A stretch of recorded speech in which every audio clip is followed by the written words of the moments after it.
Laging trending nga online ang kanyang videos kasama ang kanyang pet na isang potbelly pig. Umaabot sa milyon ng views ito at ngayon ay mayroon na siyang mahigit 200,000 followers sa TikTok pa lamang. Eto na, no? Kilalanin ngayon natin ang ngayong Wednesday Pets Day, ang pet owner na si Aaron Laksamana. At syempre, kasama niya rin ang kanyang pet na pig na si Mokang. Mokang! Yes po.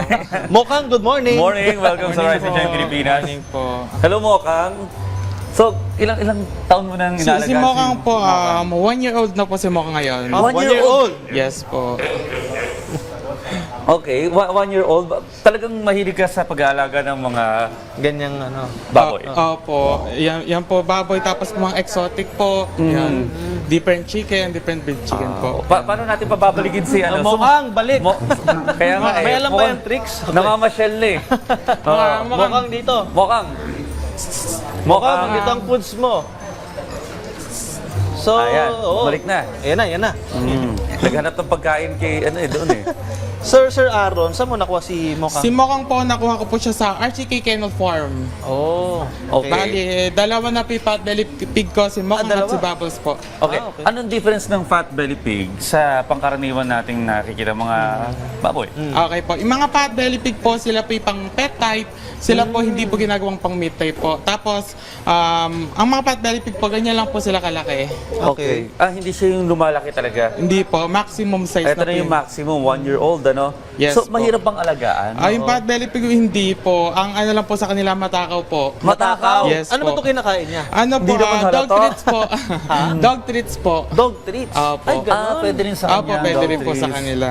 Okay, so, iba-iba rin ang kulay nila. Opo, meron po tayong spotted, tapos yung kulay white po, tapos yan po, black po. Okay, paano yung maintenance? Paano mo siya Oo. pinapaliguan? Naliligo po siya every other day po, tapos kumakain po siya 2 times a day po. 2 times a day lang siya kumain, tapos ganito kalaki. Opo.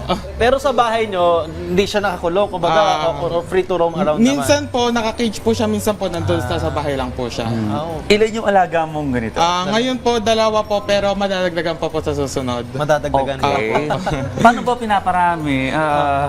Kailangan may babaeng... Parang breeding, Oh, ano? parang may breeding din na Opo, ginagawa kailangan sila. po ganun po. Natural Okay. breeding po ang gagawin. So, hindi naman sakitin ng ang ganitong klase ng pet. Hindi po sila sakitin.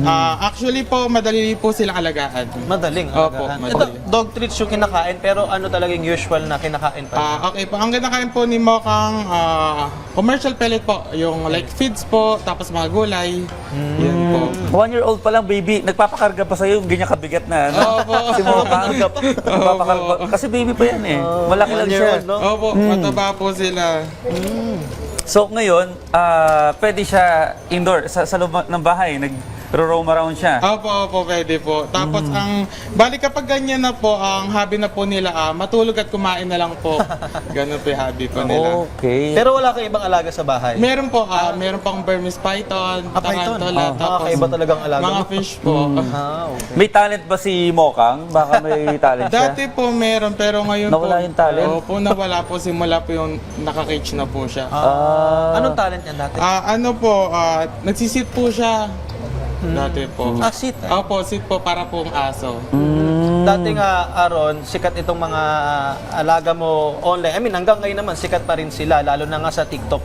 Paano mo ba naisip na i-document yung mga activities sa araw-araw o yung journey bilang isang pet owner Opo. kay Mocha? Naisip ko po na i-video po sila for ano lang po, for memories po.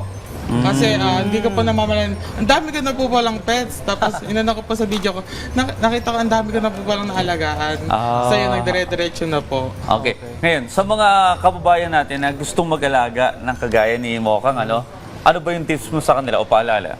Kapag po mag-aalaga ng potbelly pig, hindi naman po sila high maintenance. Ang kailangan lang po sa feeds po, marami pong feeds. Kasi matakaw po feeds. talaga Ayun na nga eh. Mokang. Napansin ko, Patrick, kapag naubos niya na yung feeds niya, Umaalis eh. umaalis, naghahanap ng iba eh. Naghahanap eh.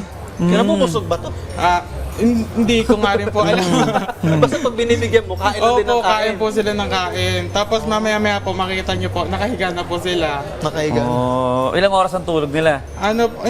Palagi po sila natutulog eh. Oh, Wala pong oras. kain tulog lang. Opo. Sarap naman. Ayun po. Ayan. Ayun, maraming salamat sa pagbisita sa amin ha. Itong si Mokang na hanggang ngayon ay kumakain. Ano pangalan ng isa na? Bubbles po. Bubbles at Mokang, ano? Gandang combination. Oh, thank you ha. Sana mas dumami pa yung Ayan. lahi mo. Ayan. Hey, thank you, Aaron.